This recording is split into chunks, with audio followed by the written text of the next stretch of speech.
"I want a divorce, Mom." "Are you insane?" she asked, her voice dangerously calm. She finally turned her head, her gaze sweeping over me, not with concern, but with cold, clinical assessment.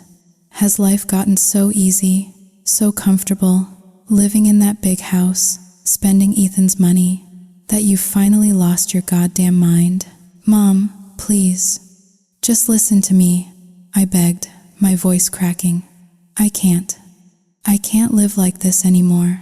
"Shut your mouth," she snapped, her voice no longer calm but a whip of fury. "Don't you ever say those words again. I forbid it. A divorce? Have you thought about Lily? About your daughter? The ones who suffer when parents decide to be selfish are the children. Your life is perfect. You have a wealthy husband. You don't have to lift a finger. You can buy whatever you want. What more could you possibly need?" "Mom, it's not what you think. It's not easy." "Enough." She stood up, the teacup rattling in its saucer. Her face was a mask of disgust. "Get that ridiculous thought out of your head. If you divorce him, I will disown you. You will be dead to me. From that day on, don't you dare call me Mom again." She leaned in closer, her voice dropping to a venomous whisper that coiled around my heart. "Before you demand a divorce, why don't you take a good, long look in the mirror? Useless. Living off your husband like a parasite. You've let half your life slip by, and you still have the maturity of a spoiled teenager. Grow up, Bella, and learn your place." Her words, the sheer contempt in them, they didn't just hurt, they hollowed me out. This was the third time I'd tried to tell her. Each time, the storm was worse. I felt the familiar weight of defeat settle over my shoulders. I stood up, numb, and walked out of her house, back towards my own, back to the magnificent, empty prison I had called home for 5 long years. It's strange, isn't it? How you can live in a place, touch its walls every day, sleep in its beds, and still feel like a complete stranger. My name is Bella. I'm 30 years old. I've been married for 6 years, and I have a 5-year-old daughter, Lily. My husband, Dr. Ethan Vance, is 36. He's not just a doctor. He's a celebrated cardiothoracic surgeon at the city's top teaching hospital. A genius, they call him. Before all this, I was a doctor too. But when I married Ethan, I gave it up. We agreed it was for the best. To raise Lily, to support his demanding career, to build a family. I folded up my dreams, my ambitions, my white coat, and tucked them away in a dusty box in the attic of my mind. I became a wife, a mother, the silent, efficient manager of our perfect life. But my sacrifice wasn't seen as a gift. It was seen as my duty, and in return, I received nothing but a cold, creeping indifference that seeped into the very bones of our marriage. My husband is brilliant. He's successful. His income is staggering. I hold the black Amex, linked to an account that never seems to empty. He provides. Oh, he provides. But what is a home full of expensive things when it's utterly devoid of love? You're probably wondering why. Why would a woman with everything want to leave? Because I am so tired. Our marriage has been a frozen lake for 5 of its 6 years. We had 1 year, one single, brilliant, sun-drenched year of passion and laughter. Then Lily was born, and everything changed. The chill set in. The moment I came home from the hospital with our daughter, he moved into the guest room. "I don't want to disturb the baby," he'd said, his voice full of false concern. "You both need your rest." A noble excuse, wasn't it? But Lily is 5 years old now. It's been 5 years, and he has never come back to our bed. A woman with a husband wants to be held, to be cherished, to be seen. I wanted that too, but Ethan's indifference was a constant, suffocating fog. I felt abandoned, stranded on a deserted island in the middle of my own marriage. And it wasn't just him. The suffocating judgment of his mother, Evelyn, who lived with us, made it hard to breathe. My day begins at 5 a.m. The alarm is a soft chime, but it feels like a prison bell. I slip out of bed, careful not to wake Lily. I brush my teeth, pull on my running gear. The pre-dawn air is cool against my skin as I jog to the park nearby. For 45 minutes, I run, I sweat. I try to outrun the emptiness. Around 6, I stop by the organic market, picking out the freshest produce, the best cuts of meat. It's a habit, a ritual I've performed every single day for the last 5 years. Back home, the performance begins. I prepare a gourmet breakfast. When everyone has eaten, Ethan leaves for the hospital. I drive Lily to her preschool. Then I return to the silent house. I clear the breakfast dishes. I do the laundry. While the machine churns, I vacuum the floors, wipe down the kitchen counters, scrub the bathrooms, polish the windows, sweep the patio. By the time I'm done, it's time to prepare lunch. Lunch is usually just for me and Evelyn, my mother-in-law. It's a simple affair. On the days she's out with her friends, which is most days, I just eat leftovers, standing over the kitchen sink. Dinner, however, is a production, a multi-course meal, perfectly balanced, exquisitely plated. My life, for 6 years, has been this endless cycle of domestic chores, a machine programmed to serve. Perhaps it's because I don't earn a paycheck, because my entire existence is funded by my husband. That must be it. Because to him and to his mother, my voice carries no weight. My opinions are irrelevant. I am, in their eyes, the help. Evelyn is 60, but you wouldn't know it. She's stylish, impeccably dressed, her social calendar fuller than mine ever was. Her husband passed away years ago, leaving her lonely and very wealthy. She fills her days with brunches, charity galas, and a rotating cast of male companions, some older, some disturbingly younger. Her life is a whirlwind of designer labels and gossip. To tell you all the stories about Evelyn would take all day. Today, Ethan is away at a conference. Evelyn is on a cruise with her friends. Lily is at school. The house is empty. For the first time in what feels like an eternity, I am gloriously, terrifyingly alone. After cleaning, I go to my closet. I stand there, staring at rows of sensible, boring clothes, and realize I have nothing new, nothing that feels like me. I pull on a simple dress and drive to the spa. My best friend Chloe owns it. She's everything I'm not. Fiercely independent, sharp, successful. She built this place from the ground up. The idea of being a stay-at-home mom is completely alien to her. The moment she sees me, her perfectly sculpted brows furrow.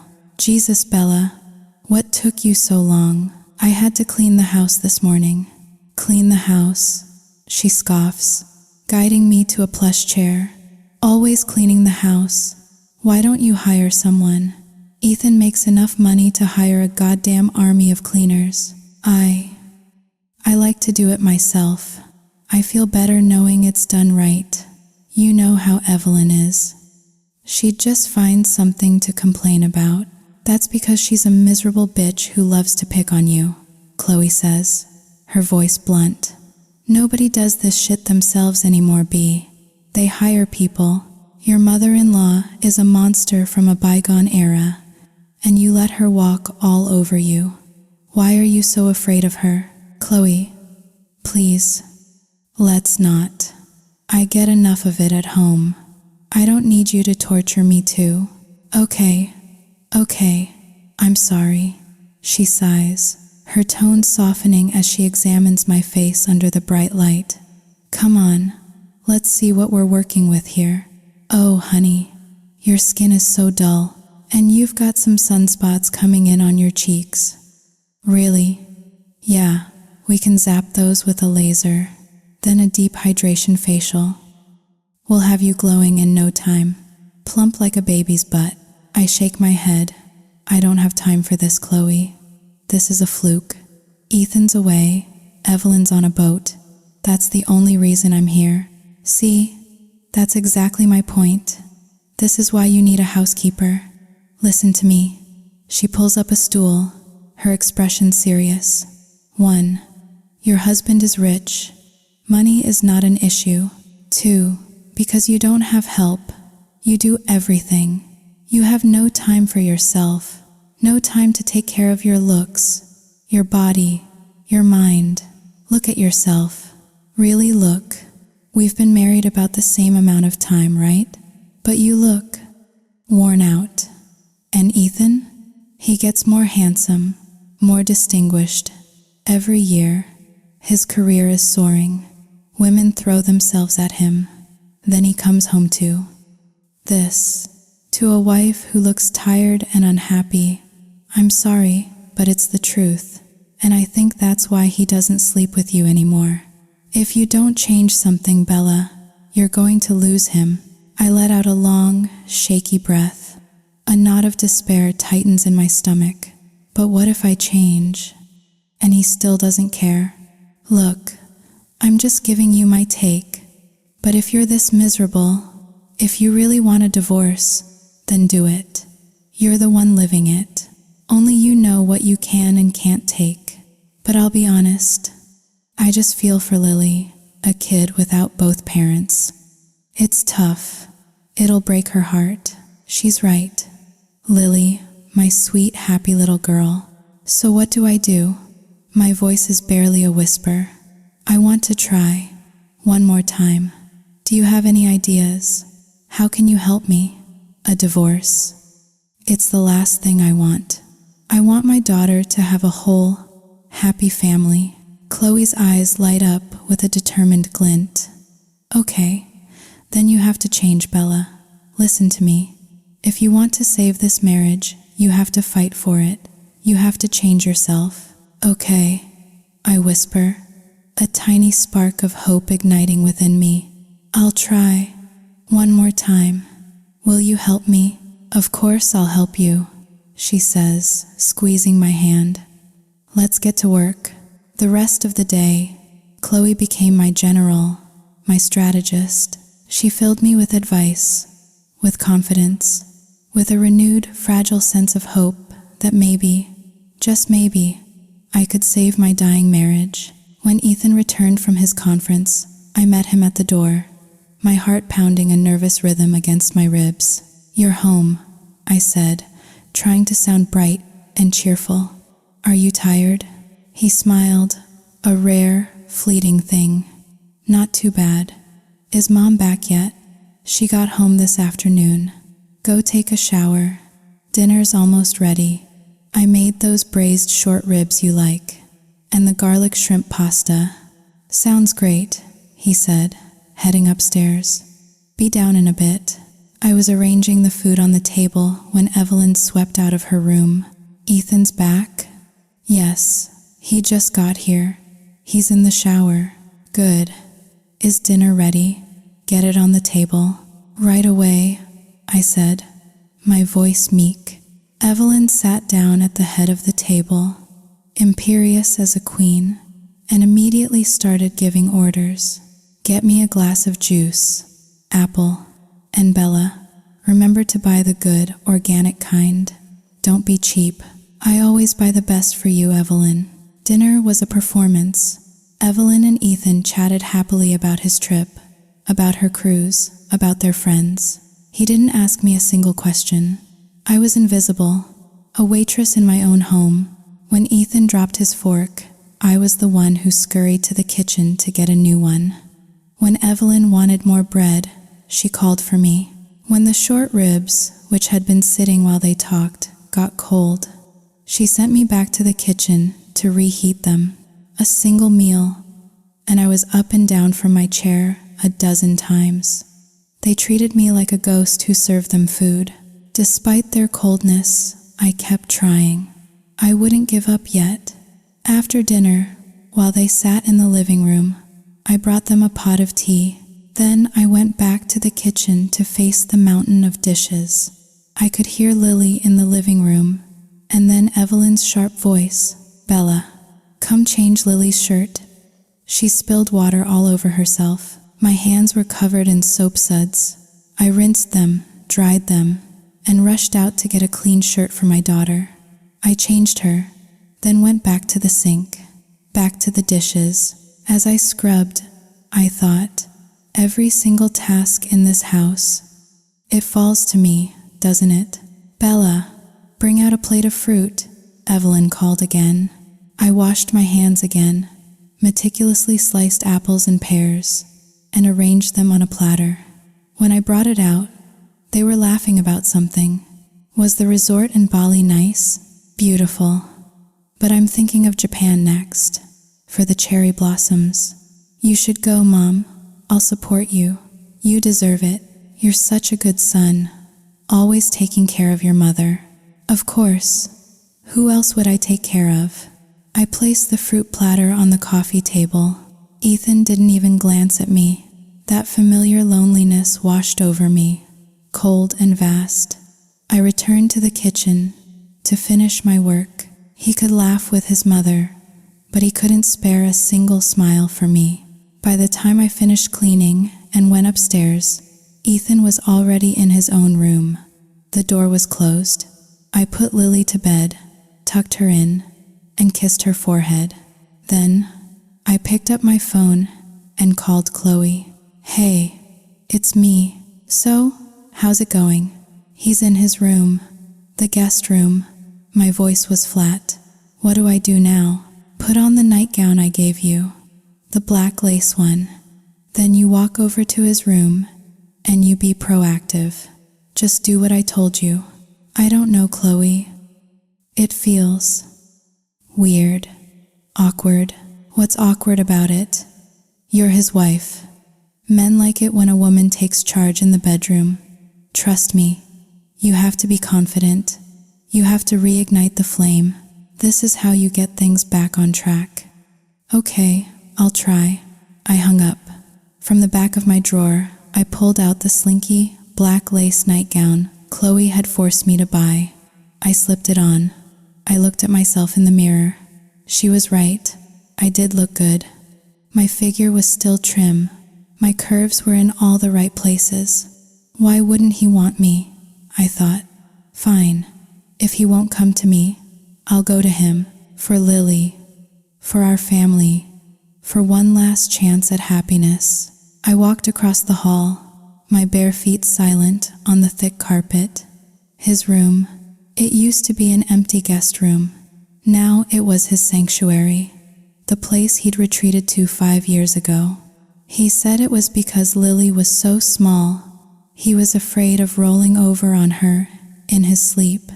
But 5 years had passed, and the distance had only grown. Tonight, after Chloe's pep talk, I felt a surge of courage.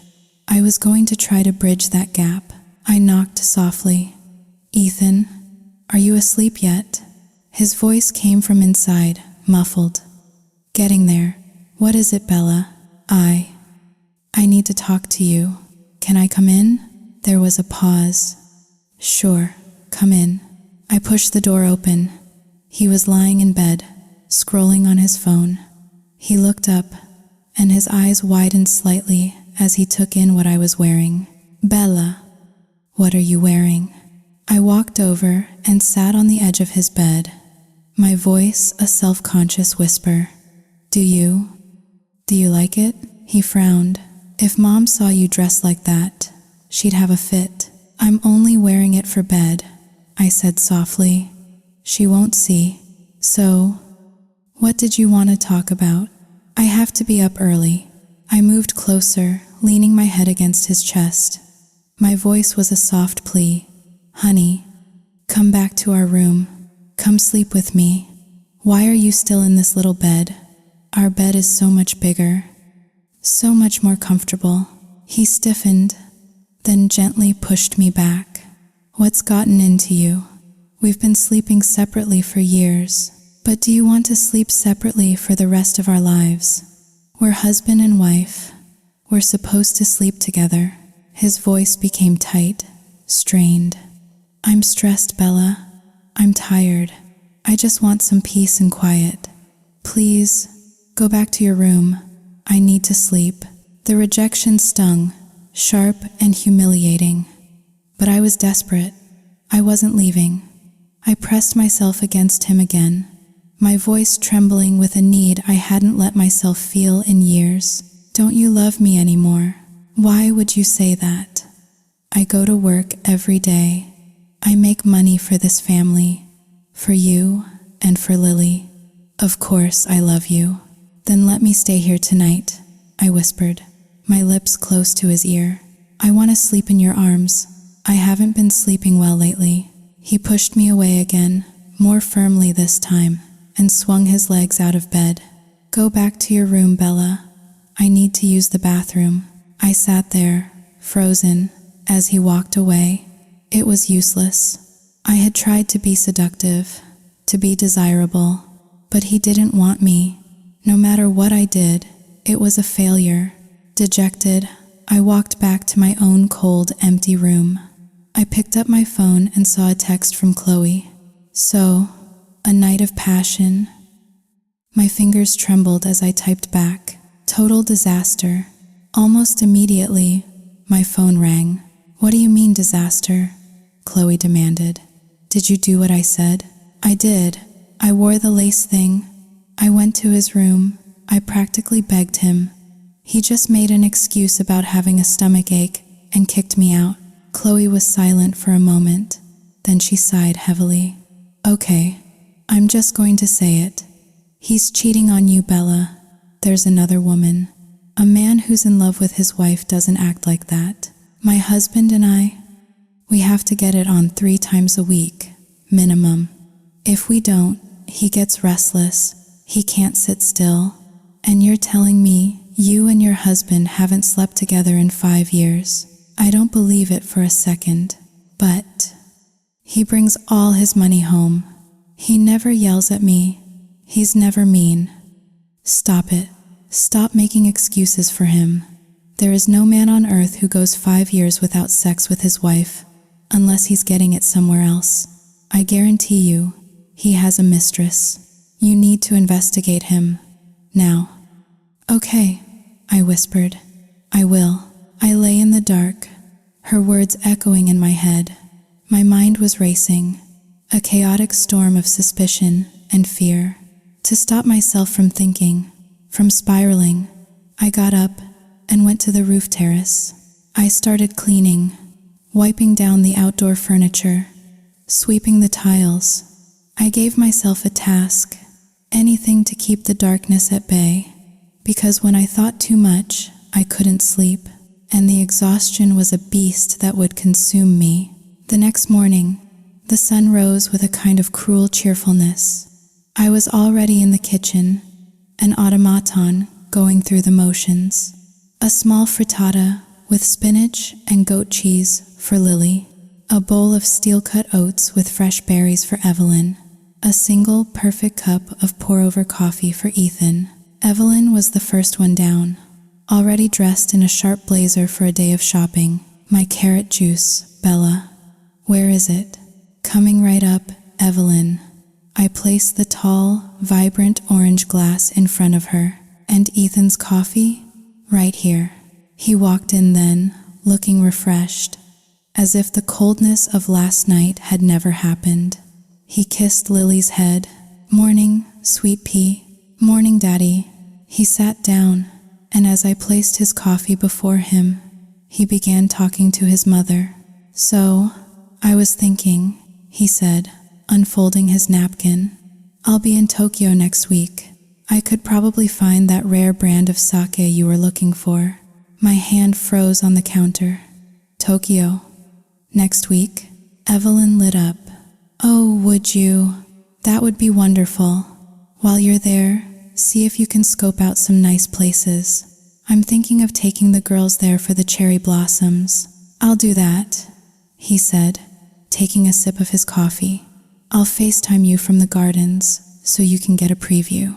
I stood there, invisible, a statue in my own kitchen, listening to my husband plan an international trip he hadn't even bothered to mention to me. Was I not his wife? Was I just a piece of the household furniture? Something you don't need to inform of your plans. That evening, I was in our bedroom, packing his suitcase for Japan. The methodical folding of his shirts, the neat rolling of his ties. It was a task I'd done 100 times. But tonight, each item felt like a stone, weighing me down. He came in, toweling his hair dry from the shower. "Ethan," I said, my voice dangerously quiet. "You're going to Japan next week, and you didn't say a word to me." He looked at me, his expression one of mild surprise, as if my question was an oddity. "It's a work conference. What's the point in telling you? It's not like it changes anything for you, but I'm your wife," I said, the words catching in my throat. "Don't you think your wife deserves to know when you're leaving the country?" He sighed, an exasperated sound that set my teeth on edge. "Are you trying to pick a fight, Bella? For 6 years, you've been perfectly content to stay home. You don't work. You don't understand the world I operate in. Just focus on your responsibilities here. You don't need to worry about my job." The condescension in his voice was a lit match on a trail of gasoline. "My responsibilities," I shot back, my voice rising. "You mean being the unpaid maid, chef, and nanny for this entire family? Is that what you mean? You think because I'm at home, I'm an idiot? That you don't even need to afford me the basic courtesy of telling me your plans? What is wrong with you today?" He snapped, throwing the towel on the bed. "You're acting hysterical. Yes, those are your responsibilities. And what's so hard about that? I'm not doing it anymore," I said, slamming a stack of folded shirts onto the bed. "You can pack your own damn suitcase. You're not doing it?" He laughed, a short, ugly sound. "What else are you going to do? What have you done for the past 6 years that's actually produced anything of value? That's earned a single dollar? I have taken care of this family. I have raised our daughter. I have sacrificed everything for you, for this house, and it's been a pretty sweet deal for you, hasn't it?" He sneered, his face twisting into something ugly I had never seen before. "I'm the one who works myself to the bone, day in and day out, so you can live in the lap of luxury, and you're still not happy. You're so comfortable, so spoiled, that your brain has turned to mush." Tears of rage and humiliation streamed down my face. "You think I'm a parasite. That's what you think, isn't it? That I just leech off you? Well, if the shoe fits," he yelled, his voice echoing in the cavernous room. "For 6 years I've carried you. You sit at home, enjoying the fruits of my labor, and you have the audacity to complain, to act like you're some kind of victim." "Yes, I'm a parasite," I screamed, the words tearing from my throat, raw and broken. "Is that what you wanted to hear? I'm a goddamn parasite." I turned and fled the room, slamming my own bedroom door behind me. I collapsed onto the floor, the sobs racking my body, violent and uncontrollable. A man I loved, a man of education and intellect, had just called his wife, the mother of his child, a parasite. The woman who gave up her own career to support his, the woman who ran his home, raised his daughter, and catered to his entire family's every whim. That's what I was to him, less than nothing, a burden, a leech. The next morning, Ethan left for Japan. After I dropped Lily at school, I came back to the house. Evelyn was in the living room, applying her makeup, preparing for a day out with her friends. She saw my face, puffy and red from a night of crying. "What's wrong with you?" she asked, not with sympathy, but with annoyance. "Ethan's only been gone for an hour, and you're already moping around like a lost puppy." "It's nothing, Evelyn," I mumbled, just thinking. "Well, Think about this, she said, snapping her compact shut. I need you to go to the mall this afternoon and pick up my new handbag. I'll be out for lunch, so don't bother making anything for me. Okay, I whispered. As I was cleaning the house, my phone rang. It was Chloe. I put her on speaker, wedging the phone between my shoulder and ear as I mopped the floor. Chloe, I don't know what to do, I said, my voice thick with despair. He doesn't just ignore me, he despises me. He thinks I'm worthless. What are you talking about? What did he say? He said I've been a parasite for 6 years, that I don't contribute anything, that my only job is to serve him and his family. There was a moment of stunned silence on the other end. Then Chloe exploded. Are you fucking kidding me? That asshole. You gave up being a doctor to raise his child and support his career, and that's what he says to you. My God, Bella, what century does he think he's living in? That's not a sacrifice to him. That's just your job. And his mother is just as bad. That's why I'm so miserable, Chloe. My sacrifice. My entire life for the past 6 years. It means nothing to him. Then you have to go back to work, she said, her voice firm. Lily's in school now. You have to go back. Get your license reinstated. I can't. Evelyn would never allow it. Of course she wouldn't. Because if you're not there to be her personal servant, she'd have to actually lift a finger herself. She'd probably have a stroke, which is exactly why you need to do it. You stay there, being their doormat. You get no respect. You go out. You make your own money. You reclaim your identity. Even if it's not a lot at first, it will be yours. You won't be a parasite anymore. But what if they refuse? What if Ethan says no? You have to fight for it. The more you give in, the more they'll take. You can't live your life being despised like this, Bella. You just can't. Chloe's words resonated deep within me. She was right. I had a choice. Being a doormat hadn't earned me love or respect. It had only earned me contempt. Maybe going back to work was the answer. That afternoon at lunch, I sat across from Evelyn, my hands trembling slightly. Evelyn, I began, my voice quiet but steady. I've been thinking. I'd like to go back to work. She froze, her fork hovering over her salad. She slowly looked up at me, her eyes wide with disbelief. You want to work? Why?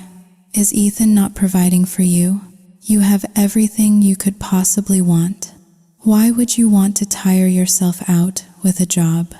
Lily is older now. I want to work so I don't feel like my education was a waste. That's ridiculous. You're 5 years older, Bella. It's time to think about having another baby. A boy this time. Don't you want to give me a grandson? I sighed, a wave of exhaustion washing over me. Evelyn, it takes 2 people to have a baby. Ethan hasn't slept in the same bed as me for 5 years. What? She exclaimed, genuinely shocked. You two don't sleep together. I thought you were just in separate rooms for convenience. For when you know. No, it's not like that. Her expression shifted from shock to accusation. Well, what kind of a wife are you, that your husband avoids you to the point of not even wanting to sleep with you? Is there something wrong with you in that department? It's not me, Evelyn, I said, my patience wearing thin. I have tried, many times, to initiate things. He is the one who refuses me. He doesn't want to be near me, so please, don't expect a grandson. I think he has a mistress. Evelyn slammed her hand on the table, making the silverware jump. Nonsense, she screeched, her face flushing with anger. How dare you? My son would never do such a thing. He works tirelessly to provide for this family. He has a spotless reputation. Don't you dare slander him like that. If he's not touching you, it's because there's something wrong with you. The problem is you, Bella, "Not my son. Now go look at yourself in the mirror and figure out what it is." "You always do this," I said, my voice trembling with a mixture of anger and despair. "You always defend him. Everything is always my fault, because it is. You can't argue with the truth, can you?" I couldn't take it anymore. I stood up and walked out, leaving her sitting there amidst the ruins of our lunch. I drove to the supermarket. I was pushing my cart down the aisle, trying to focus on my grocery list, when a wave of dizziness hit me. The fluorescent lights overhead seemed to spin and blur. The world tilted on its axis. I grabbed onto the checkout counter to steady myself, my knuckles white. "Ma'am, are you all right?" the cashier asked, her young face etched with concern. I tried to focus, to speak, but the spinning intensified. A black fog rolled in at the edges of my vision, closing in, swallowing the world. And then, nothing. I crumpled to the floor. Miss, can you hear me?" I blinked, my eyelids feeling heavy as lead. I was in a hospital bed. The smell of antiseptic filled my nostrils. This was the very hospital where Ethan worked. But he was in Japan. He wasn't here. A kind-faced male doctor stood over me. "You're awake.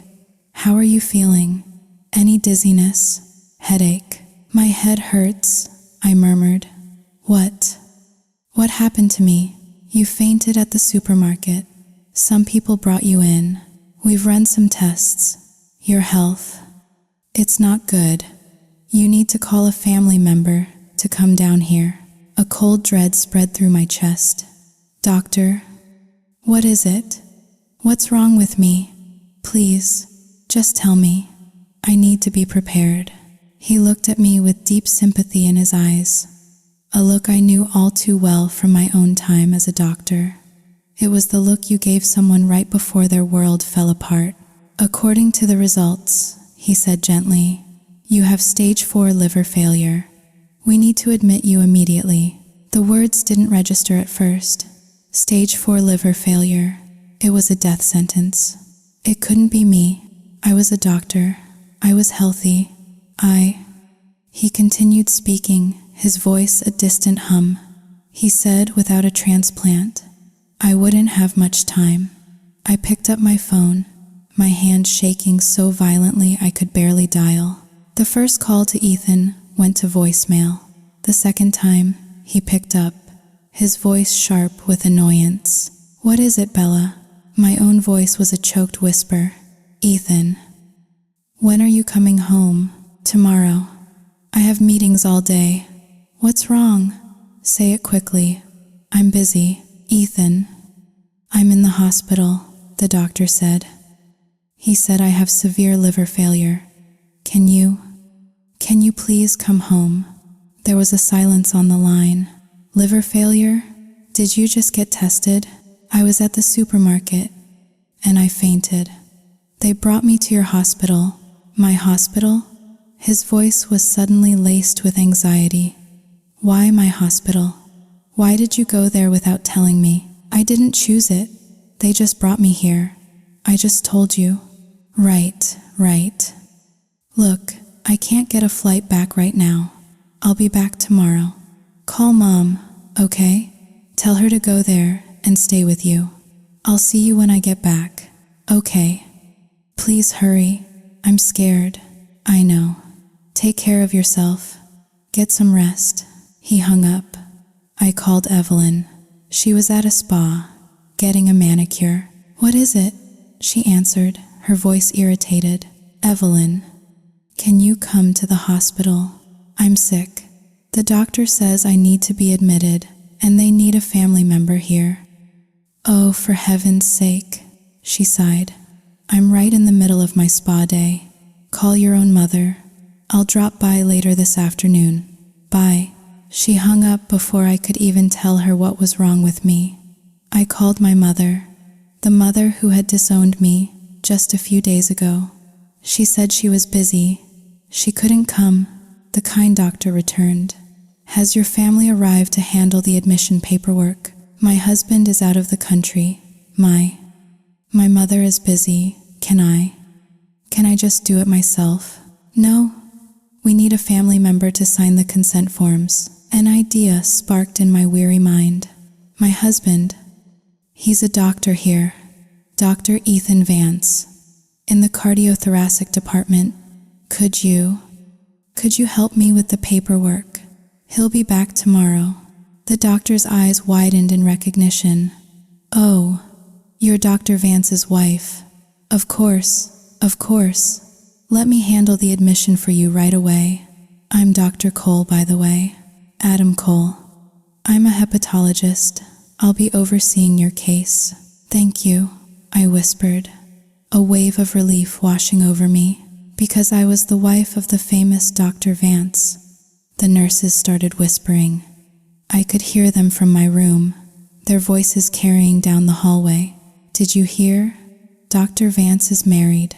I told you, a guy that successful and handsome? No way he's single. He kept it a secret though. At the last company dinner, he swore he wasn't married. God, men are such dogs. I wonder if Dr. Evans knows. Does Ashley Evans know her boyfriend of 5 years has a wife? She must know. They've been together for 5 years. How could she not? Oh my God. If that's true, then she's a homewrecker. If this gets out, people are going to lose their minds. Dr. Cole walked past them, his face grim. Is there a problem here, ladies? One of the nurses pulled him aside. Adam, did you hear the news? Dr. Vance has a wife. She's your new patient. I know. So, you don't know? He and Dr. Ashley Evans have been dating for 5 years. He's always said he was single, which means he's been having an affair this whole time. I wonder if his poor wife knows. Dr. Cole sighed. All right, that's enough. Go back to work. Other people's private lives are none of our business. He came into my room a moment later. There was a look of pity in his eyes. What a scumbag, he was probably thinking. His wife is dying in a hospital bed, and he's off on a trip with his mistress, telling everyone he's on a business conference. It was true. All of it. Chloe was right. My gut was right. He had another woman, and her name was Ashley Evans, and she was a doctor. Here, in this very hospital, I lay in that sterile room, the whispers from the hallway echoing in my mind, confirming a truth I had refused to see for 5 long years. Ashley Evans, a name that now felt like a brand on my heart. I was alone, utterly alone. It wasn't until late that evening, as the sky outside my window turned a bruised purple, that Evelyn finally graced me with her presence. She swept into the room, not with a gentle word or a comforting touch, but with an air of profound inconvenience. What is all this fuss about, Bella? Why on earth are you in the hospital? She began. Before even asking how I was, I had to call Heather this afternoon to go pick up Lily. The poor girl hasn't eaten a thing, you know. She misses you. You need to get home soon. Heather said she can only watch her for a few days. She's got her own life, you know. Heather, Ethan's sister, my sister-in-law. The mention of her name sent a fresh wave of bitterness through me. Just last year, Heather had to go away for a 3-month fellowship. Without a second thought, I had taken in her son, Tom, and cared for him as if he were my own. I never complained. It was family, and now I was sick, and my own mother-in-law was already complaining about the imposition of her own granddaughter. I have to stay here for treatment, I said, my voice weak. I didn't want to be a burden. Evelyn sniffed, dismissing my words with a wave of her perfectly manicured hand. A burden, honestly. So what is it you have? Anemia? You're always on some ridiculous diet, trying to stay thin. No wonder you're weak. I took a deep breath, steeling myself. I have stage 4 liver failure, Evelyn. She stared at me, her painted lips slightly parted. What? Are you lying to me? I wouldn't lie about my own life, Evelyn. The doctor said I need to be admitted for immediate treatment. That's why I called you. Her expression hardened, a flicker of something unreadable in her eyes. Is it dangerous? Can't you just take some pills at home? Who is going to do the shopping, the cooking? Who will take Lily to school? You can't just lie here in bed. Her words were like tiny, sharp icicles piercing my skin. I was dying, and all she could think about was who would perform the household chores. My own mother-in-law. You should talk to the doctor, I said, my voice flat, devoid of emotion. If he says I can go home, I will. Fine, she snapped. I'll go find him. You need to be home. The house is a mess without you. All those responsibilities. Just then, Dr. Cole walked in. Evelyn immediately accosted him. Doctor, can my daughter-in-law be treated at home? Can't you just prescribe her some medication? Our household can't function without her. Dr. Cole looked from her to me, his expression grim. Ma'am, your daughter-in-law's condition is extremely serious. She has stage 4 liver failure. If we don't perform a transplant soon, I'm afraid she only has a few months to live. If you care about her at all, you will let her stay here for treatment. You can't possibly expect her to do housework when she is this ill. Evelyn's face went pale. She stammered. A few months? You mean she's dying? That is the reality of her condition, he said gently. However, with a successful transplant, she can make a full recovery. We mustn't lose hope. Evelyn, for the first time, seemed to grasp the gravity of the situation. She fumbled for her phone and scurried out into the hallway. I could hear her panicked voice. Ethan, it's Mom. Did you know? Bella. She has late-stage liver failure. They're saying she's dying. Is it that serious? A pause. Well, how would they get a liver for a transplant? What? When are you coming home? Tomorrow morning. Fine. I'll stay with her for a bit. But I can't stand the smell of this place. And she seems fine. She's walking and talking. I'll go home and come back in the morning. Okay, I have to go. Your son is waiting for me. Just as Chloe and I had suspected, Ethan wasn't on a business trip. He was on vacation with his mistress. While his wife lay dying, he was in a hotel room with another woman, Ashley Evans, who, I now remembered with a sickening jolt, had been my friend in medical school. My friend. She had met Ethan at our alumni reunion, the one I had dragged him to. She had pursued him, knowing he was my husband. For 5 years they had been together. For 5 years I had been a fool, an oblivious, trusting fool. Ethan was a master of deception, playing the part of the perfect, single doctor so well that no one at the hospital knew the truth. That explained his panic when he found out I was here.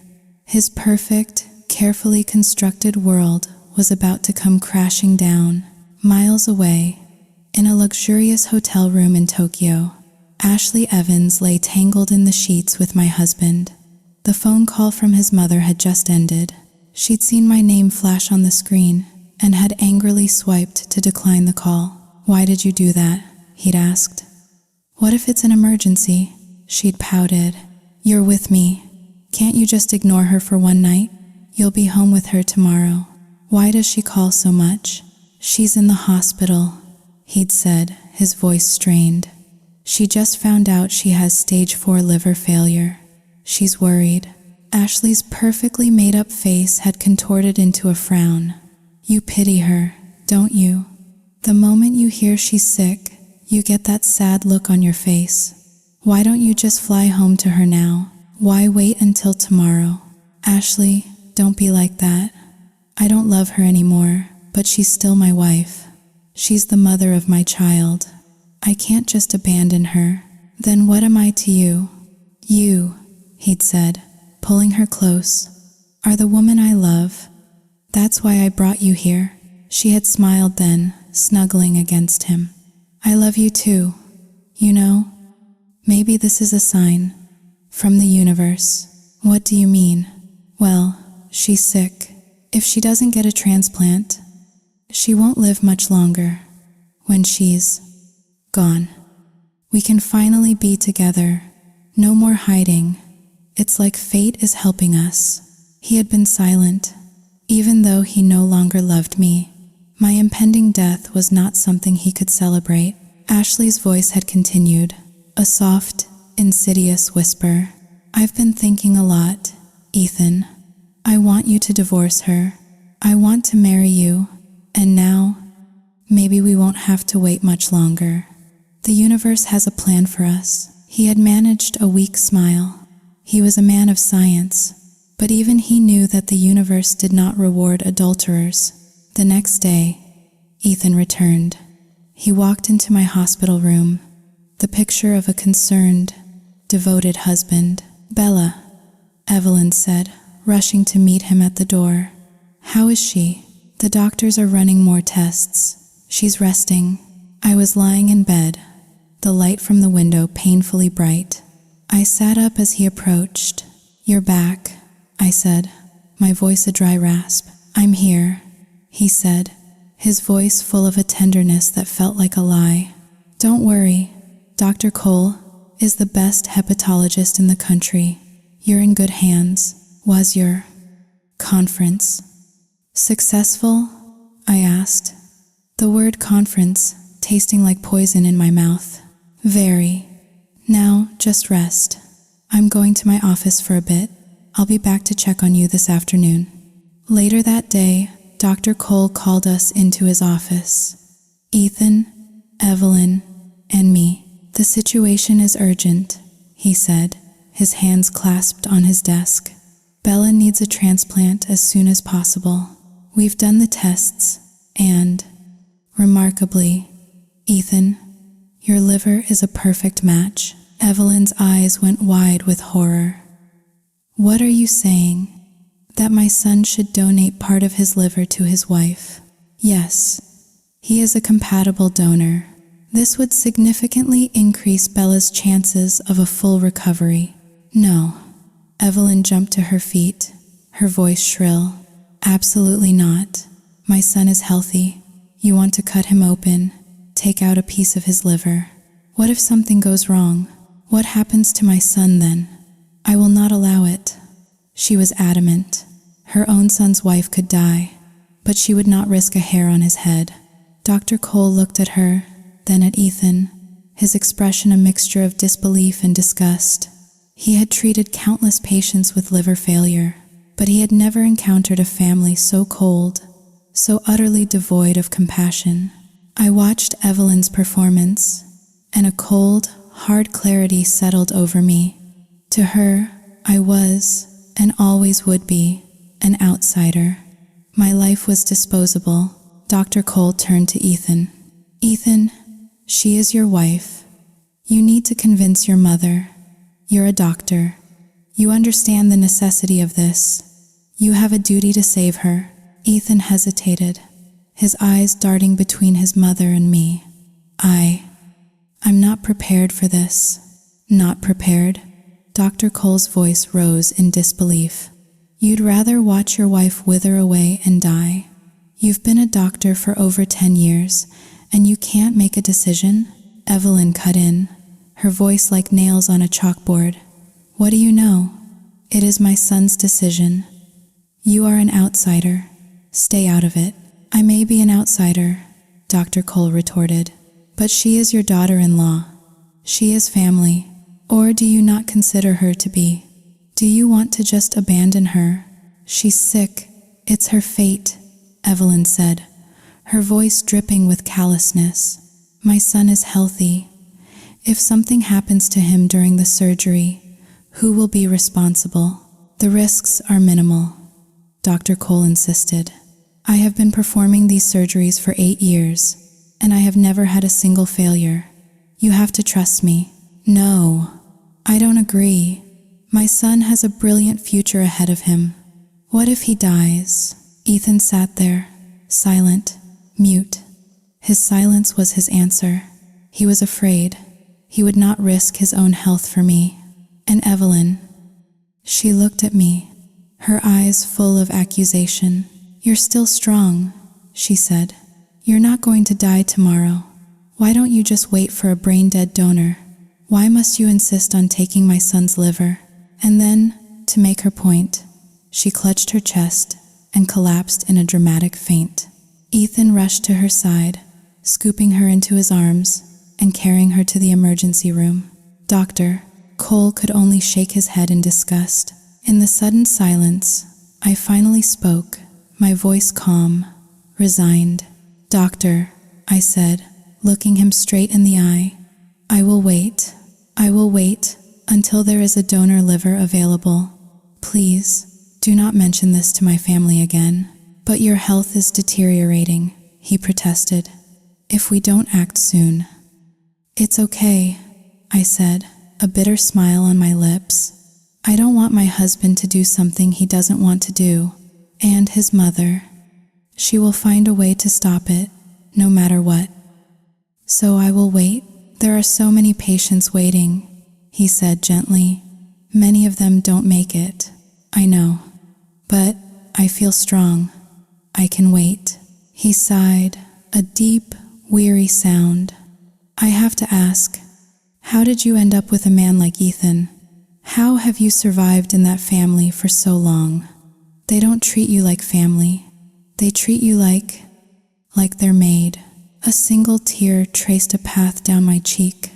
"If I am given a second chance at life," I whispered, "I will change everything." I stood up and walked back to my room, my head held high. I smiled, but the tears were flowing freely now.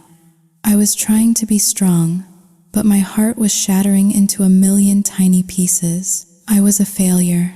6 years of devotion, of sacrifice, of being their perfect, silent servant. And for what? For this, to be abandoned by the people I called family in my darkest hour. I thought, for a fleeting moment, maybe it would be better to just die.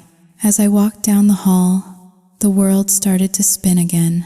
The dizziness returned, more powerful this time. And then, once again, the blackness swallowed me whole. Bella, it's me, Chloe. Can you hear me?" I blinked my eyes open to the blurry image of my friend's frantic face. Chloe, she was here. "Oh my God," she breathed, her voice choked with relief. "You're awake, Chloe." My own voice was a dry whisper. "What? When did you get here?" "I got here right as you were collapsing in the hallway. I called Evelyn this morning to see what time her spa appointment was, and she casually mentioned you were in the hospital. Can you believe that?" "Oh, Bella's in the hospital," like she was telling me the weather. "You're sick, and you didn't tell me?" "I'm okay." "You are not okay. You're sick. You're alone. Your mother is still angry with you, isn't she? And your sister is out of town." "God, Bella, it's fine. I'm used to it. I'm staying with you," she declared, her voice leaving no room for argument. "For a few days, at least. By the way, I heard the nurses talking. Is it true? Ethan won't donate his liver to you." A fresh wave of pain washed over me. "It's a major surgery, Chloe. It's a difficult decision." "Difficult? Bella, he's your husband. If it were the other way around, you'd be on that operating table in a heartbeat. And you know it. But him, and that monster of a mother of his, my God, they are the most selfish, despicable people I have ever met." "Chloe, please," I whispered, not wanting to talk about it, not wanting to feel the fresh sting of their betrayal. "He doesn't want to. Let's not force him." "Fine," she huffed, but I could see the fury simmering in her eyes. "I won't talk about it with you."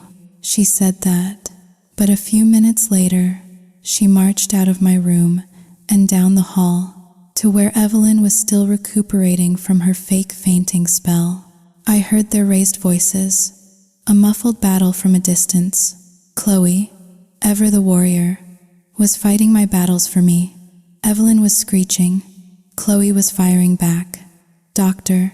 Cole had to intervene, pulling Chloe out into the hallway.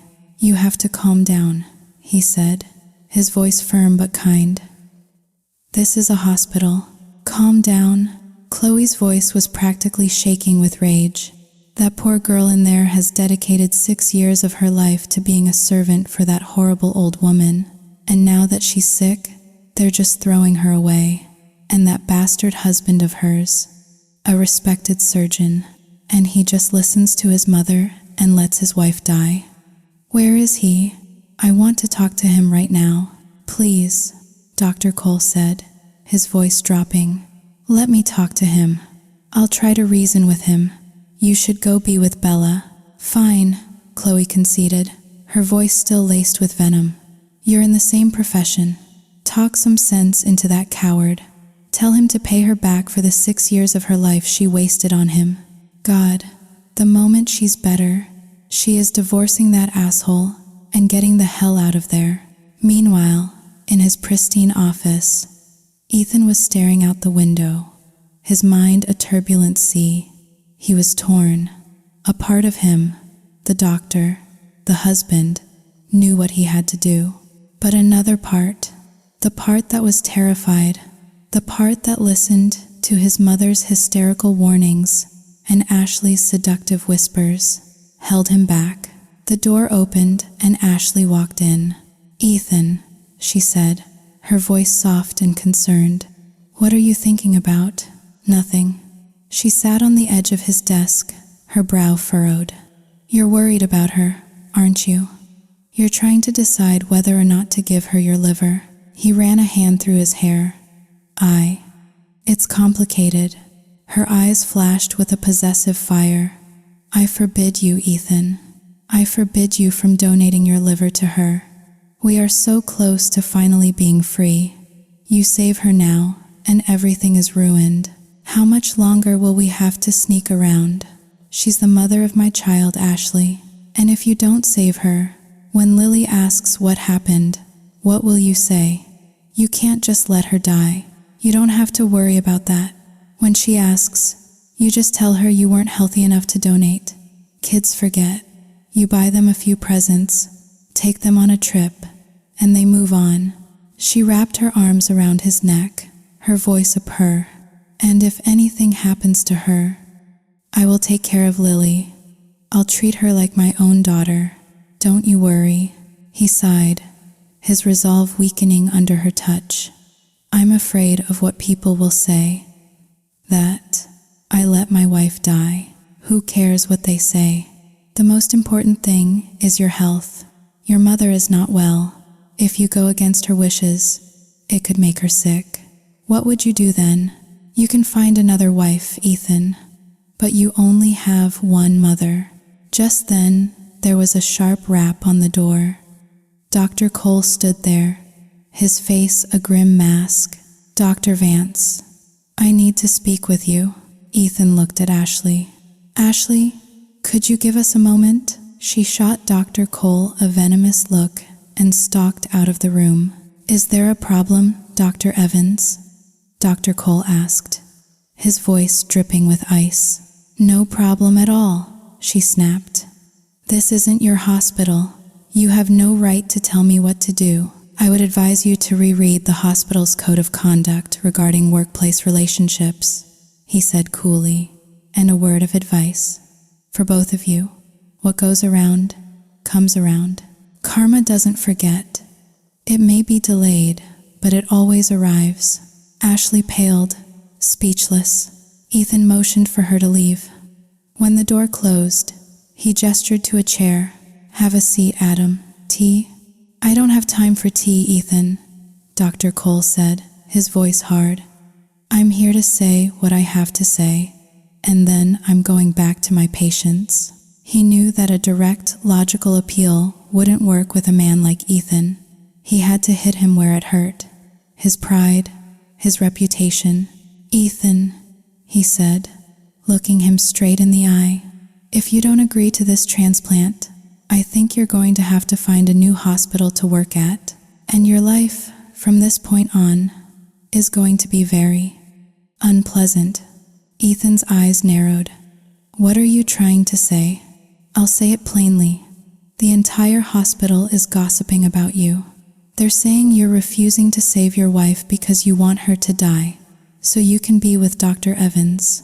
For a man of your stature, a man on the fast track to being head of department, that kind of talk, it's not good. That pristine reputation you've built, it's about to crumble. And when that kind of scandal leaks outside these walls, it will affect not just you, but the hospital's reputation as a whole. Do you really think you'll be able to hold on to your position then? Ethan was silent, the color draining from his face. Dr. Cole pressed on. If you don't want to see your career go up in flames, you will save your wife. That's all I have to say. The decision is yours. He stood up and walked out, leaving Ethan alone with the wreckage of his own making. He was trapped. If he donated, his mother and Ashley would unleash hell. If he didn't, his career, his entire life, would be destroyed. While Ethan wrestled with his conscience and Evelyn feigned illness to manipulate her son, I was in my room, feeling a strange sense of peace. Chloe was there, a whirlwind of defiant energy. She had brought a feast of my favorite foods, things I wasn't supposed to eat, but she insisted I needed for my morale. We were laughing, for the first time in what felt like an eternity. Eat this, she said, piling my plate high with grilled ribs. You need your strength to fight this. You're going to make me explode. I laughed. Good. You need to be a well-fed ghost, not a skinny, sad one. Now, have some of this lobster. Where's that mother-in-law of yours today? She asked, her mouth full. And that asshole husband? Evelyn is probably still recovering from her dramatic performance. And Ethan? He's probably busy with his patients. You're his patient too. He should be here, taking care of you. I'm fine on my own. Dr. Cole has been amazing. He even brings me food when I can't eat the hospital meals. You know, Chloe said, her eyes twinkling. I think he likes you. Don't be ridiculous, I said, blushing. He's my doctor. I'm telling you, the way he looks at you, it's not just a doctor-patient thing. Just then, there was a knock on the door. It was Dr. Cole. Speaking of the devil, Chloe whispered, winking at me. She turned to him, her voice sickeningly sweet. Doctor, thank you so much for everything you've done for my friend. When you have some free time, we would love to take you out for a proper meal to thank you. I kicked her under the table. Chloe, he's a busy man. He doesn't have time for that. I'm only busy during the day, Dr. Cole said, a smile playing on his lips. My evenings are quite free. I would be honored to accept your invitation. Chloe shot me a triumphant look. She then conveniently got a phone call and rushed out of the room, leaving me alone with him. How are you feeling, Bella? He asked, his voice gentle. The pain is better. Thank you for everything. I was outside your office the other day. I heard you trying to convince Ethan. It was my duty, he said, his eyes full of a kindness I wasn't used to. I shouldn't say this, but from what I've seen, the way he treats you, it's not right. If you get a second chance, I hope you reconsider your future with him. You deserve to be happy. A tear slipped from my eye.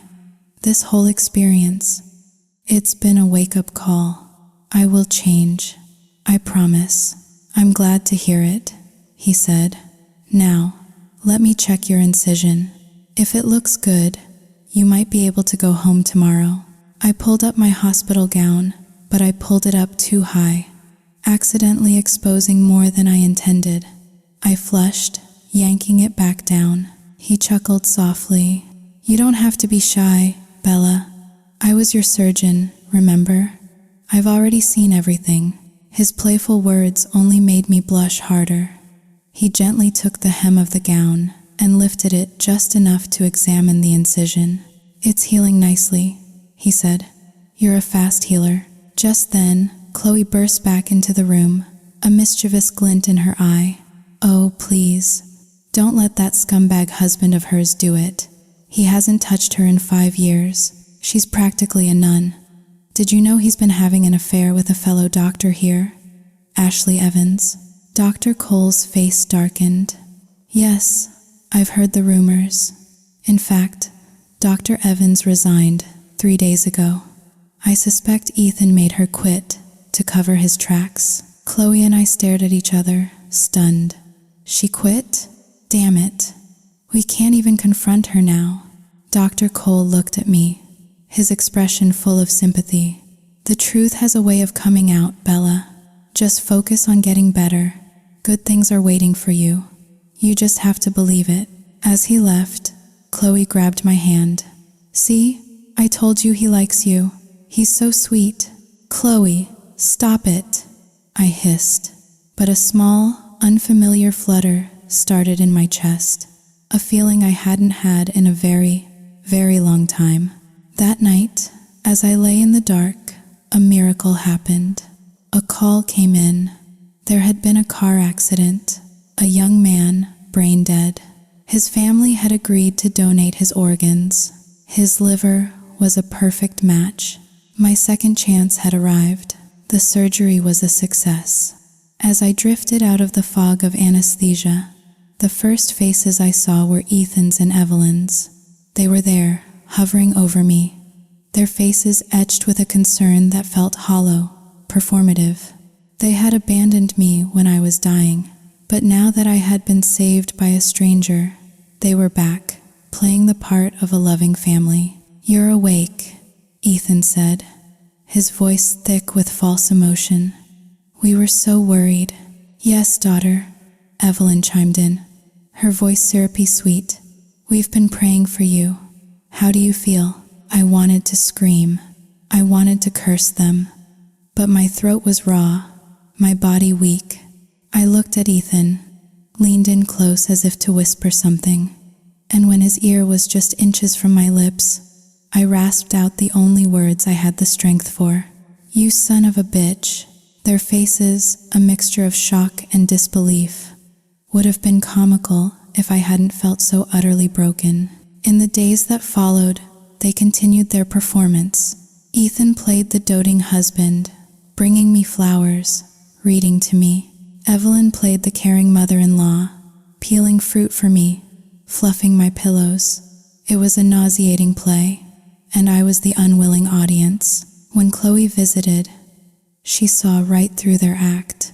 "You old hag," she muttered to Evelyn, just loud enough for her to hear. "Don't think I don't see you, with your fake smiles and your crocodile tears.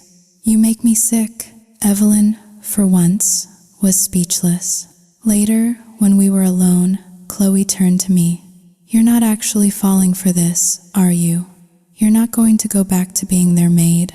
I smiled, a slow, cold smile. "Oh, no, Chloe. Divorce is too easy. I'm going to go back, and I'm going to make them pay." My return home was orchestrated like the triumphant arrival of a conquering hero. Ethan, ever the performer, met me at the door, his face a perfect mask of husbandly devotion. Evelyn stood behind him, clutching a bouquet of roses so large it was almost comical. "Welcome home, darling," she cooed, her voice dripping with a sweetness that set my teeth on edge. "We missed you so much." I took the flowers, the thorns pricking my fingers. A fitting welcome. "The house felt so empty without you," Ethan added, taking my arm. "Mom had the whole place professionally sanitized, you know, just to be safe." "Yes," Evelyn chimed in. "After a major surgery, your immune system is weak. Everything must be pristine." The house was silent, sterile, just as I had left it. But the person who had returned was not the same one who had collapsed on the supermarket floor. The old Bella, the timid, accommodating wife, had died on that operating table. In her place was someone new, someone who had looked death in the face and had come back with a spine of steel. The only thing that mattered, the only thing that had kept me fighting, was Lily. The moment I saw her, my carefully constructed composure crumbled. She ran into my arms, her small body trembling with a month's worth of pent-up fear and longing. I held her tight, burying my face in her hair, the clean, sweet smell of her filling my senses. All the pain, all the anger, all the bitterness, it all melted away in that one perfect moment. "I missed you, Mommy," she whispered, her voice muffled against my shoulder. "I missed you too, my sweet girl. So much." She chattered on, telling me about school, about her friends, about the endless stream of takeout food she'd been eating. "It's not as good as your cooking, Mommy," she said, her little face serious. I laughed through my tears. My daughter, my reason for everything. For a moment, I faltered. The thought of divorce, of tearing her world apart, was a physical pain in my chest. She needed her father. She needed a family. I looked at her, and the fire of my righteous anger flickered. How could I win a custody battle? I had no job, no income. He had everything. That night, as if to confirm that nothing had truly changed, Ethan retreated to his guest room. Not a word, not a look. The doting husband act was apparently only for daytime performances. If this was the old Bella, I would have cried myself to sleep. But this was the new Bella, and the new Bella didn't cry. She plotted. I let Lily fall asleep. Then I walked across the hall and knocked on his door. He opened it, a look of surprise on his face. "Bella? What is it?" "We need to talk," I said, walking past him into the room. I sat on the edge of his bed, the same bed where he had rejected me just a month ago. "Isn't it a little late?" "I don't think so," I said, my voice cold and even. "I want to know about Ashley. When did it start? Was it 5 years ago? When Lily was born, he had the grace to look ashamed, but he still tried to lie." "Bella, what are you talking about? Who is Ashley? I don't know what nonsense someone has been feeding you, but I ended things with her 5 years ago. It was nothing. A few flirtatious texts, that's all. We never even—" I laughed, a sharp, humorless sound that made him flinch. 5 years? Ethan? You've been lying to me for 5 years, and you think you can still lie to me now? You think I'm a fool? You think I'm so stupid that I can't see what's right in front of my face? He continued to deny it, his voice growing more insistent, more desperate.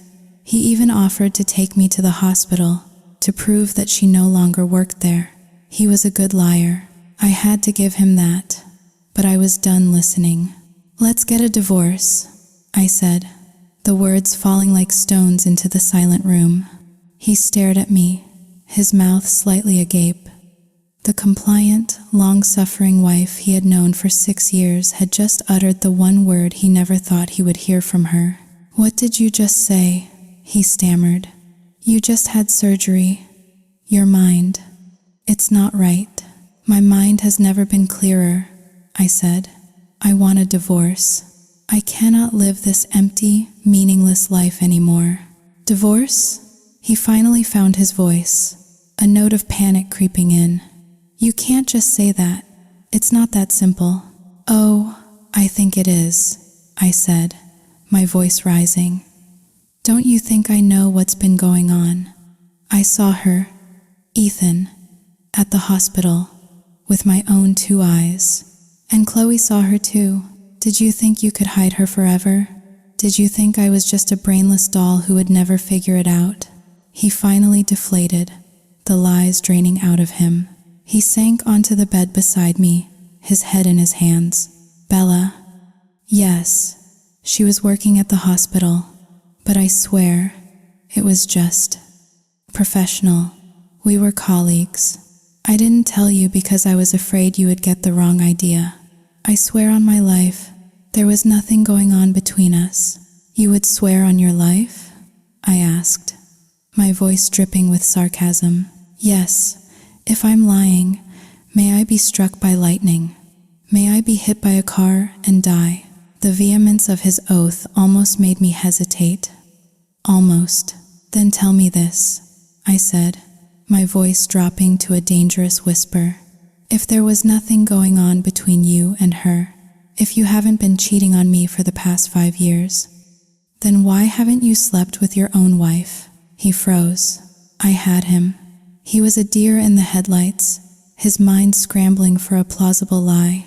I have a problem, he finally mumbled, his eyes fixed on the floor. A problem? What kind of problem? It's erectile dysfunction, he whispered, the words barely audible. It happened 5 years ago, after I had that bad case of the flu. The antibiotics, they messed me up. I wanted to get treatment, but I was too busy, and I was ashamed. I didn't want anyone to know. I'm a man, Bella. I have my pride. It was a brilliant lie, a masterpiece of deception.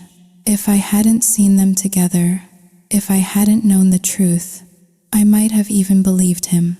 But I knew, and his lies were just another shovel of dirt on the grave of our marriage. I stood up, looking down at him with a mixture of pity and contempt. You are a pathetic, cowardly man, Ethan Vance. I'll get treatment, he said, his voice pleading. I'll fix this, I promise. Oh, I'm sure you will, I said, my voice dripping with sarcasm. Just like all those business trips you've been on. You should have been an actor, Ethan. You would have won an Oscar. I walked out, leaving him there, a broken man in his lonely room. The day I dropped Lily off at school and drove to Chloe's spa, it felt like I was crossing a border into a foreign country, a land of freedom. So, she said, handing me a cup of herbal tea. What's the latest? I told her everything. The confrontation, the lies about his problem, the $400,000 debt, the custody threat, the twisted agreement we were now living under. When I finished, she was silent for a long moment, just staring at me. He's a monster, she finally said, her voice a low growl. A manipulative, gaslighting, narcissistic monster. And your mother. I have no words for her. So he wants you to just stay there, be the perfect little wife and mother, while he does whatever he wants. He says it's for Lily, so she can have a stable home. Don't you believe that for a second? Chloe scoffed. This isn't about Lily. This is about him. He gets to keep his perfect family image, his live-in maid, and his mistress on the side. He gives up nothing. You give up everything. So what do I do, Chloe? I can't leave without Lily. Then you don't leave. Not yet. You stay. You play his game, but you play it by your rules. Her eyes gleamed with a familiar, dangerous light. And what's your first move? I took a deep breath. I'm not getting a divorce. Not yet. But I can't stay in that house. I need a job. Why? After everything he's put you through, why would you stay? Because right now, I have nothing. No job, no money, a massive debt hanging over my head thanks to my mother. If I divorce him now, I lose. He gets everything. He gets Lily. Chloe nodded slowly. Your mother. She doesn't even want you home, but you're still worried about her debt. I wish I could just cut her off, I admitted, a wave of shame washing over me. But I can't. She's still my mother. Okay, Chloe said, her voice softening. So, what's the plan? I'm staying for now, but I'm going to get a job. I'm going to start rebuilding my life. I'm going to become independent. And when I'm ready, when I can stand on my own 2 feet, then I'll leave. And I'm taking Lily with me. Yes, Chloe's face broke into a grin. That's the Bella I know. Now, Where are you going to apply? It's been 6 years. I'm applying to Ethan's hospital. Chloe's jaw dropped. You're what? You're going to work at the same hospital as him and his mistress. She quit, remember? I said, a slow, predatory smile spreading across my face. And yes, I think it would be good for them to see me every day. A constant reminder. It'll drive them both insane. Oh, this is going to be good, Chloe cackled. This is going to be very, very good. And you know who can help you? Dr. Cole. Adam. You call him. He'll pull some strings for you. The thought of calling him made my stomach flutter. He's been so kind to me. I don't want to impose. Impose?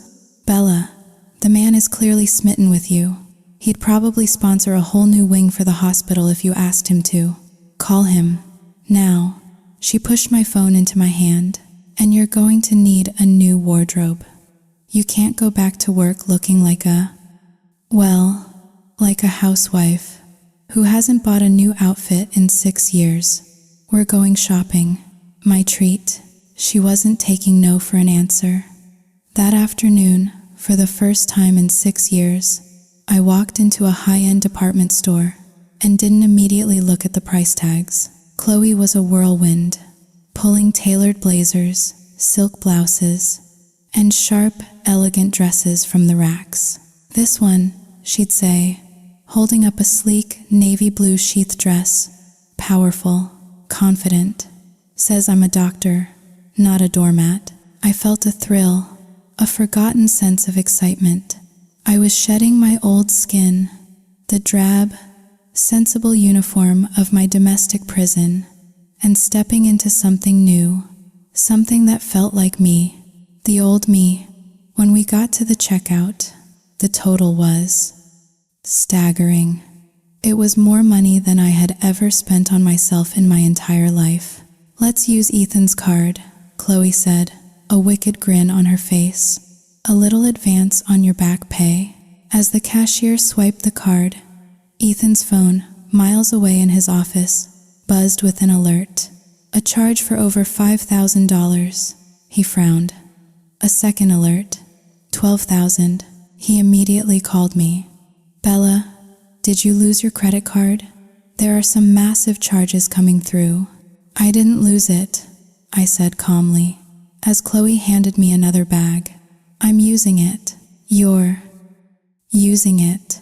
What on earth are you buying that costs so much? It's been 6 years since I bought myself anything nice, Ethan, I said, my voice sweet as honey. I'm just catching up. If you have a problem with it, you can always file for divorce. There was a stunned silence on the other end. No, that's fine. You surprised me, that's all. Buy whatever you want. He hung up. 15 minutes later, his phone buzzed again. Another $25,000. He stared at the screen, his face a mixture of disbelief and fury. He felt a wave of dizziness so strong he had to sit down. Dr. Cole happened to be walking by his office. Ethan, are you all right?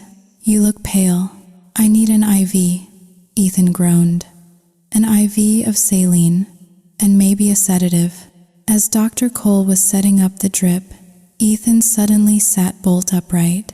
This is your fault, he accused, pointing a shaky finger at him. My fault? Dr. Cole asked, bewildered. Yes, you operated on my wife, and you must have snipped the obedient and docile nerve in her brain. Since she got out of the hospital, she's become a different person. She doesn't cook, she doesn't clean. She's constantly threatening me with divorce, and she just spent over $40,000 on clothes in one afternoon. Dr. Cole couldn't help it. He burst out laughing. So that's why you need an IV? Because your wife finally decided to spend some of your money on herself? A woman's gotta live, Ethan. You can't blame her for changing. You, of all people, know why she had to. I'm not divorcing her, Ethan muttered, sinking back against the pillows. We're living separately, under the same roof. It's better that way. So you can openly carry on your affair with Ashley, Dr. Cole said, his voice sharp. We have an agreement, Ethan snapped. Stay out of my business. You're an outsider. You don't understand. I understand enough to know that you're playing a dangerous game, and your daughter is the one who's going to get hurt. He left Ethan stewing in his self-pity. That evening, I walked into the house, my arms laden with shopping bags. Evelyn was in the living room, and her eyes widened at the sight of my haul. My goodness, Bella, that's a lot of shopping. Did you buy something for Ethan? For Lily? No, I said, setting the bags down. It's all for me. She picked up a bag, her expression dubious. This looks like it's from that cheap boutique at the outlet mall, but the material is quite nice. It's designer, Evelyn, I said, a cool smile on my face. Isn't it lovely? Designer? She repeated, her voice a squeak. You bought all of this. How much did you spend? Oh, about $45,000, I said, as casually as if I were discussing the weather. Her face turned a mottled shade of red.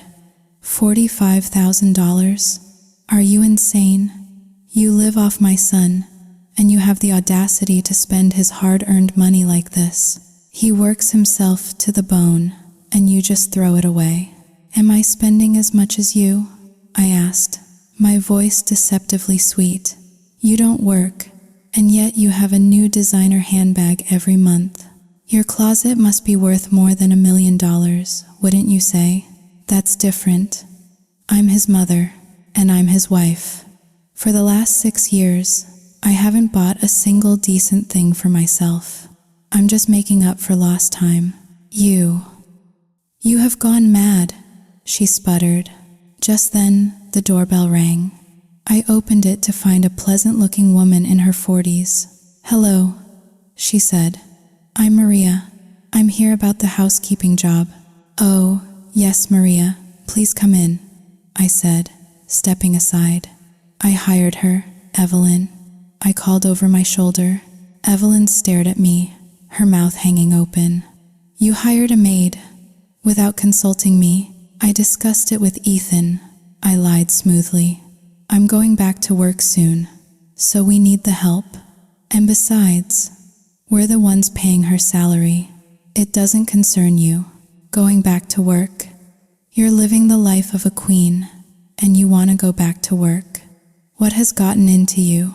I'm tired of being a queen, Evelyn, I said, my voice hardening. I'd rather be a peasant and have my self-respect.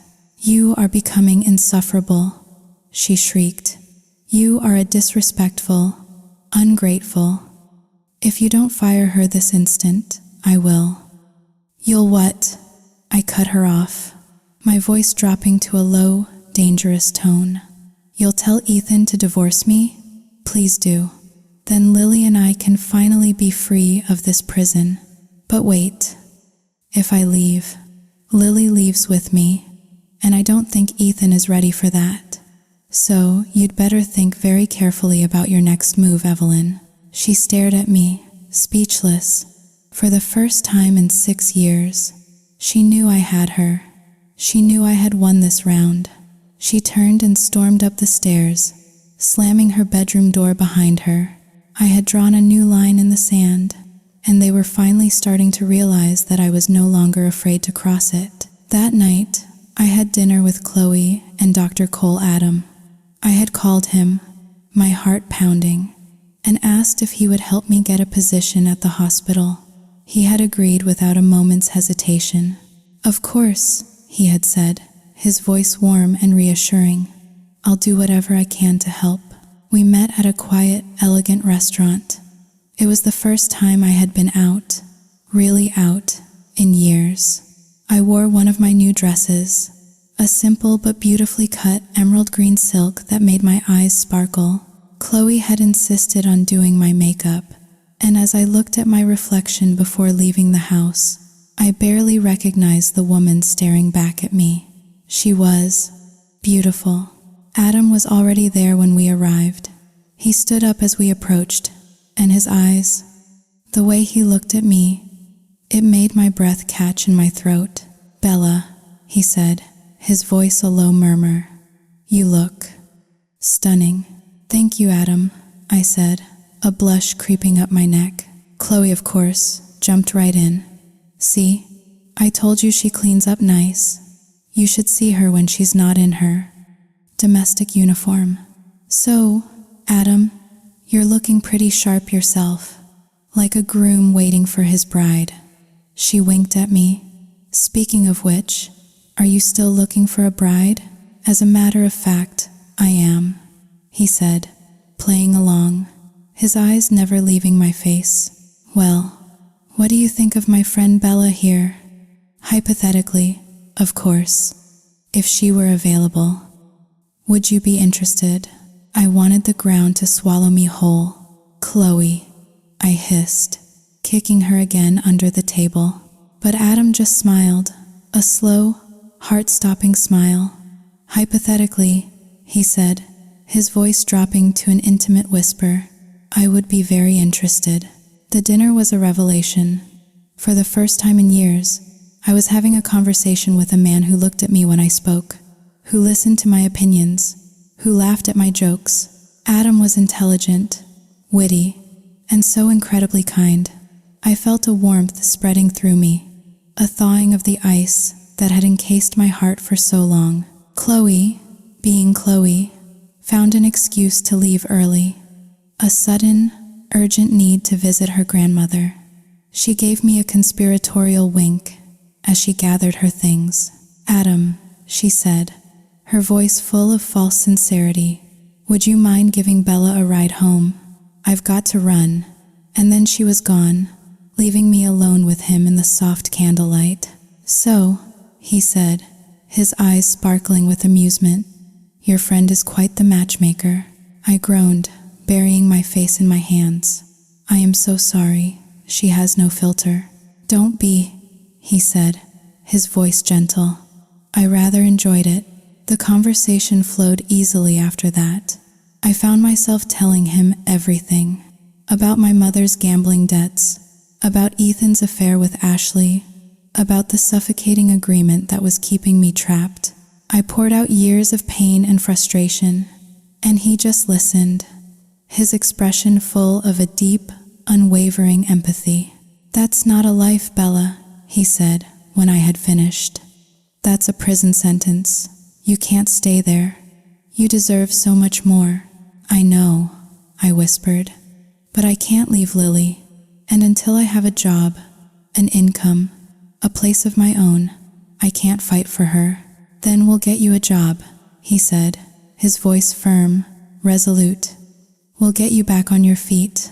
I'll help you, whatever it takes." When he drove me home, my house, which had once seemed so grand and impressive, now looked like a mausoleum, cold, dark, and lifeless. As we pulled up to the gate, I saw him, Ethan. He was standing on the porch, talking on his phone. He saw the car, saw Adam get out and open the door for me, and his face hardened into a mask of fury. He snapped his phone shut and stormed towards us. "Adam," he barked, his voice sharp with accusation. "What are you doing with my wife?" "We had dinner," Adam said, his voice calm, level. "I was just dropping her home." "I'm not a fool," Ethan sneered. "I know what you're trying to do. Stay away from her. She's married to me." "You haven't been married to her in 5 years, Ethan," Adam said, his voice like ice. "And from what I've seen, you haven't been much of a husband. So maybe you should be less concerned with me and more concerned with the man in your own mirror." Before Ethan could retort, I stepped between them. I was tired.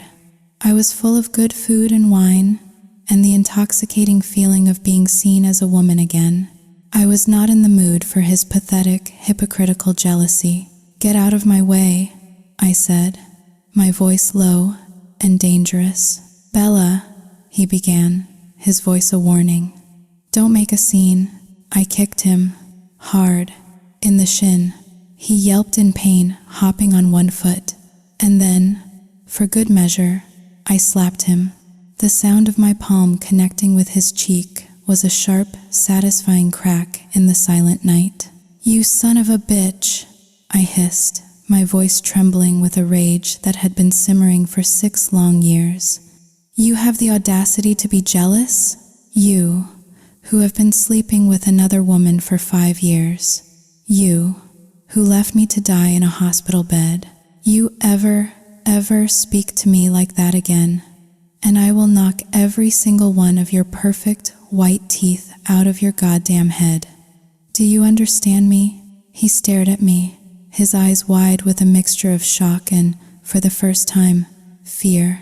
The timid, docile woman he had controlled for so long was gone.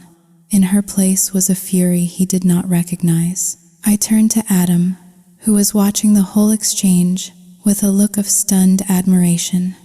"Thank you for dinner, Adam," I said, my voice suddenly calm, sweet. I had a wonderful time.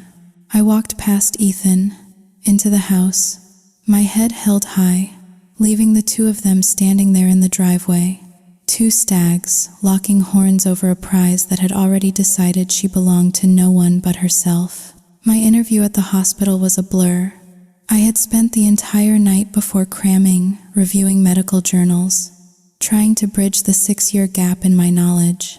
Adam had given me a stack of literature, highlighting the key advancements, the new protocols. I walked in feeling a nervous cocktail of terror and excitement. The interview went well, better than I could have hoped. The years of being a doctor were not so easily erased. The language, the logic, it was all still there, buried under layers of domesticity. I walked out feeling a cautious optimism, a flicker of my old self returning. As I was leaving the HR department, I ran into him, Ethan. He was standing in the hallway, his face a thundercloud. "What the hell are you doing here?" he demanded, grabbing my arm. "I had a job interview," I said, trying to pull away from his grip. "Here? You're applying for a job here?" he hissed, his voice a low, furious whisper. "Are you trying to humiliate me? To manage my life? Don't be so self-important," I shot back. "The world doesn't revolve around you. This hospital is the closest one to our house. It's convenient. That's all." "I forbid it," he said, his grip tightening. "Withdraw your application. Now." "I don't think so," I said, a slow, dangerous smile spreading across my face. "In fact, I think I'm going to love working here. Or are you afraid? Afraid I'll cramp your style, interfere with your little extracurricular activities?" Just then, I saw her, Ashley. She was standing at the far end of the hallway, watching us. And in that moment, a wicked, brilliant idea sparked in my mind. I stopped struggling. I relaxed into his grip. I leaned against him, my voice suddenly soft, vulnerable. "Oh, darling," I said, my voice loud enough for Ashley to hear. "Are you tired from work? You look so stressed." Ethan stared at me, completely bewildered by my sudden change in demeanor. What are you doing?" "Sweetheart," I cooed, reaching up to straighten his tie. "You're working too hard. I'll make you that ginseng chicken soup you love tonight. It will help with your stamina." He looked like he had seen a ghost. He was so stunned, he didn't even notice. Ashley, standing at the end of the hall, her face a mask of pure, unadulterated fury. I saw her turn and storm away. My work here was done. I pushed Ethan away, my sweet demeanor vanishing as quickly as it had appeared. "Get your hands off me," I snapped. I turned and walked away, a triumphant smile on my lips. He stood there, watching me go, a look of utter confusion on his face. But as he watched me, something else flickered in his eyes. A memory, a ghost of a feeling from a long, long time ago. The first time we had met, right here in these very hallways. I had been a young, bright-eyed intern, and he had been the brilliant, handsome surgeon. We had literally collided, a mess of dropped charts and apologies. And in that moment, he had felt it, a spark, a jolt, the same jolt he was feeling now, watching this new, fiery, unpredictable woman walk away from him. Was it possible? After all this time, after all the pain and betrayal, was it possible that he was falling in love with his wife all over again? He was still standing there, lost in his thoughts, when Ashley stormed up to him, her face contorted with rage. "What was that?" she shrieked, her voice a low, furious hiss. "You told me you were separated. You told me you didn't love her, and you were just standing there, letting her touch you, letting her call you darling." "Ashley, calm down," he said, his head still spinning. "It's not what it looked like." "Oh, I think it was exactly what it looked like," she spat. "She's coming to work here, isn't she? And you're just going to let her? Are you insane? A wife and a mistress working in the same hospital? This is a nightmare." He sighed, a weary, defeated sound. "She's going to do what she wants, Ashley. I can't stop her." "Then you're a coward," she screamed, before turning and stalking away, leaving him alone in the hallway, trapped between the woman he had wronged and the woman he had used. A few days later, I got the call. I had the job. I was officially a registered nurse in the hepatology department, under the direct supervision of Dr. Adam Cole. My new life was beginning. My first day was a whirlwind of new faces, new protocols, new technology. It was overwhelming, but in the best possible way. For the first time in 6 years, I was using my brain again. I was a part of a team. I had a purpose. Beyond the four walls of my house, Adam was an incredible mentor, patient, encouraging, and always there to answer my endless questions. We fell into an easy rhythm, a comfortable partnership that felt right. Ethan, on the other hand, was losing his mind. He would find excuses to come down to my floor, to consult on a case, but I knew he was just there to watch me with Adam. He saw the easy camaraderie between us, the shared smiles, the lingering glances, and it was eating him alive. The final straw came a few weeks later. We had had a particularly difficult day. A young patient, a girl no older than Lily, had taken a turn for the worse. We had worked for hours, a frantic, desperate dance to save her. In the end, we did. As the crisis passed, Adam had pulled me into a brief, heartfelt hug. A hug of relief, of shared victory. Ethan had seen it. He had been lurking in the hallway, as usual. That evening, he confronted me. "I saw you," he said, his voice tight with a jealousy he no longer had any right to feel. "I saw you with him, hugging him. We saved a child's life." "Ethan," I said, my voice tired. "It was a hug. That's all. I don't want you working with him anymore," he said, his voice a low growl. "I'm going to have you transferred to my department, where I can keep an eye on you." I laughed. "You think you can control me, even here? You are delusional. I'm your husband. You are a piece of paper that I will be shredding as soon as I am able," I shot back. "You gave up the right to be my husband a long, long time ago." But he was serious. The next day, I was informed that I was being transferred to the cardiothoracic unit. As his nurse, I was furious, but as my anger subsided, a cold, calculated thought took its place. Fine. He wanted me where he could see me. Then I would make sure he saw everything. Working in Ethan's department was like stepping into the lion's den. The air was thick with tension, a toxic soup of professional jealousy, whispered gossip, and Ashley's ever-present venomous glare. She had, of course, rescinded her resignation the moment she heard about my transfer. She wasn't about to leave me alone with her man. Ethan thought he had won. He thought by having me under his thumb, he could control me, intimidate me, maybe even rekindle something. He was wrong. I was no longer the meek little intern he had once charmed. I was a woman who had been to hell and back, and I was not afraid of a little fire. I was professional. I was efficient. I was the best damn nurse on his team. I anticipated his needs before he even voiced them, handed him the correct instrument with a cool, detached precision that unnerved him. I never met his eyes. I never called him by his first name. To me, he was Dr. Vance, a colleague, nothing more. My cold professionalism drove him crazier than any screaming match ever could. He would try to engage me, to draw me into a private conversation.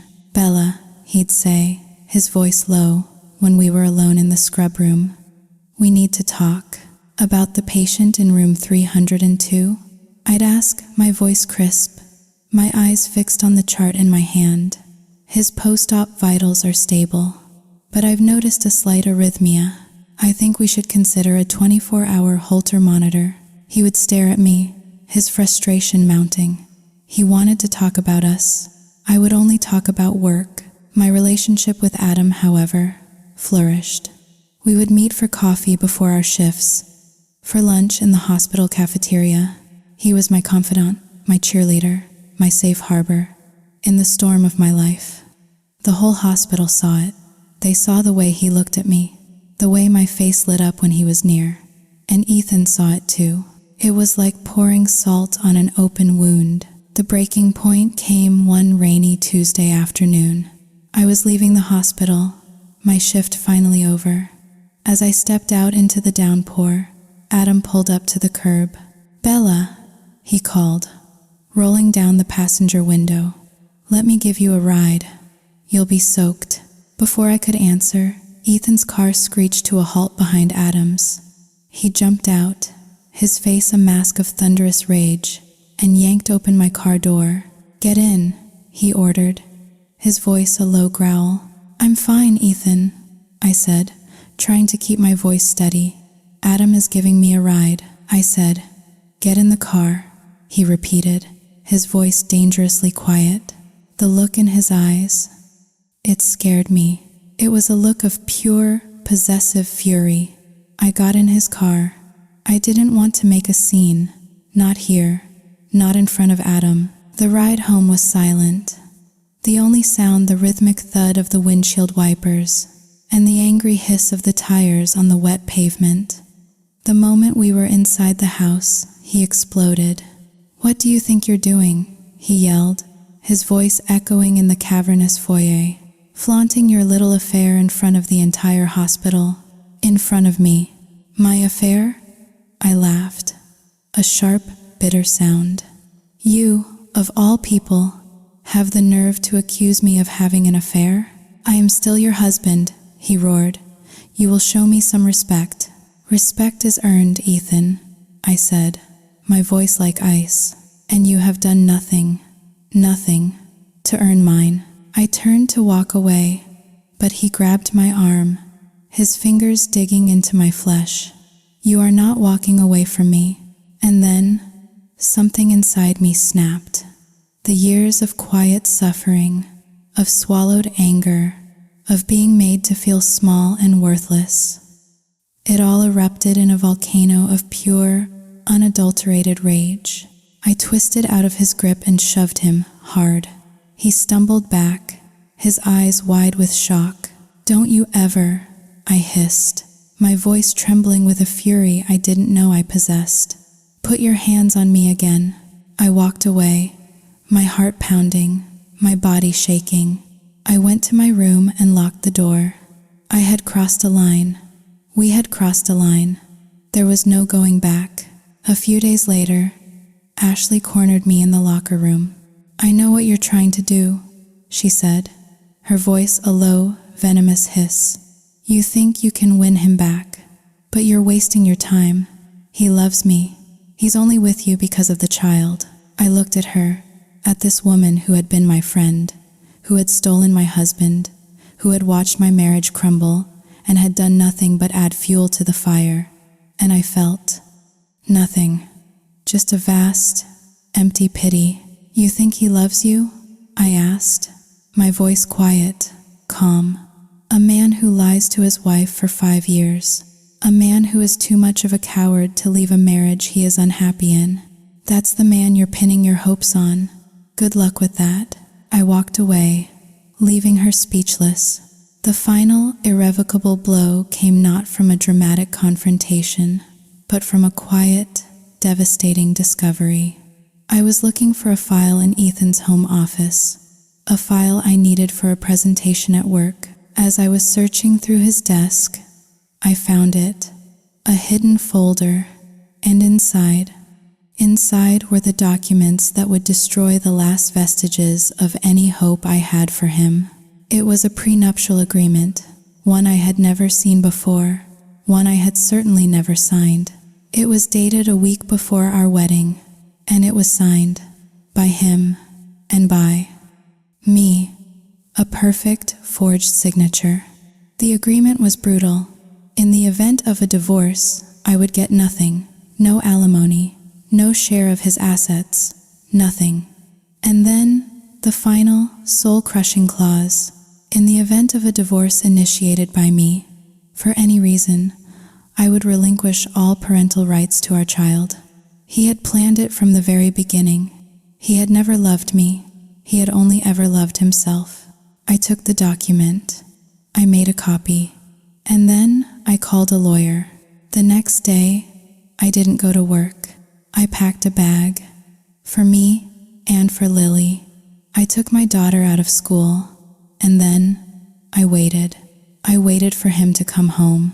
He walked in, a look of surprise on his face when he saw me. "You're home early," he said. "We need to talk," I said, my voice devoid of all emotion. I led him into the living room. I handed him the copy of the prenup. I watched as the color drained from his face. I watched as the confident, arrogant surgeon crumbled before my very eyes. "Bella," he stammered. I can explain." "Can you?" I asked, my voice a whisper. "Can you explain why you would do this to me, to the mother of your child?" He couldn't speak. He just stared at the paper in his hand, the evidence of his cold, calculated betrayal. "I'm leaving, Ethan," I said, "and I'm taking Lily with me." "No," he said, his voice a choked gasp. "You can't. The agreement." "The agreement is a forgery," I said, my voice like steel. "And my lawyer is already drawing up the divorce papers. You will be hearing from him very soon. And if you try to fight me, if you try to use this piece of filth against me, I will take it to the medical board. I will take it to the press. I will destroy you. I will burn your entire world to the ground. Do you understand me?" He looked at me then, and in his eyes, I saw it. The full, devastating realization of what he had lost. Not just his wife, not just his family. He had lost the one person who had ever truly loved him. The one person who he had systematically, cruelly, and irrevocably destroyed. I called Lily. She came running, her little face bright with confusion. "We're going on a little trip, sweetie," I said, my voice soft, gentle. I took her hand, and without a single look back, I walked out of that house, out of that life, and into the unknown. I was terrified. I was heartbroken. But for the first time in 6 long years, I was free. In the aftermath, the war began. A brutal, ugly war of lawyers and accusations. He tried to fight me. He tried to use the forged prenup, but my lawyer was better. He had forensic handwriting experts, character witnesses. The evidence was overwhelming. Faced with the threat of public ruin and the loss of his medical license, Ethan finally conceded. The divorce was finalized. I got the house. I got full custody of Lily. I got enough alimony to ensure that my daughter and I would be comfortable for the rest of our lives. I had won, but it felt like a hollow victory. I had lost 6 years of my life. I had lost the man I once loved. I had lost my innocence, but I had found something else. I had found my strength. I had found my voice. I had found myself. I continued to work at the hospital. I excelled. I was promoted. I bought a small, cozy house in a quiet neighborhood, a world away from the cold, opulent mansion I had once called home. I filled it with laughter, with warmth, with love. Adam was there, through it all, a steady, unwavering presence. He never pushed. He never prodded. He just waited. He waited for me to heal. He waited for me to be ready. And one day, I was. It was a sunny afternoon, a year after the divorce. We were at the park with Lily. She was laughing, chasing butterflies, her face full of a pure, uncomplicated joy that made my heart ache. Adam turned to me, a soft smile on his face. "She's happy," he said. "Yes," I said, my voice thick with emotion. "She is, and you?" he asked, his eyes searching mine. "Are you happy, Bella?" I looked at him, at this kind, decent, wonderful man who had seen me at my worst and had never once wavered, who had helped me piece my shattered life back together, who looked at me not as a possession, not as a servant, but as an equal. And I smiled, a real, genuine smile that reached my eyes. "Yes, Adam," I said, "I think I finally am." "Ethan?" "He lost everything. Ashley left him the moment the scandal broke. His reputation was in tatters. He was forced to take a leave of absence from the hospital. He sold the big house. He lives alone now, in a small, sterile apartment, a ghost in the ruins of the life he himself destroyed.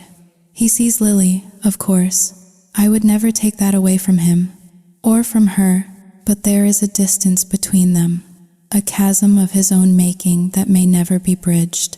Sometimes I feel a pang of pity for him, but then I remember the coldness in his eyes, the contempt in his voice, the forged signature on a piece of paper that was meant to enslave me, and the pity vanishes.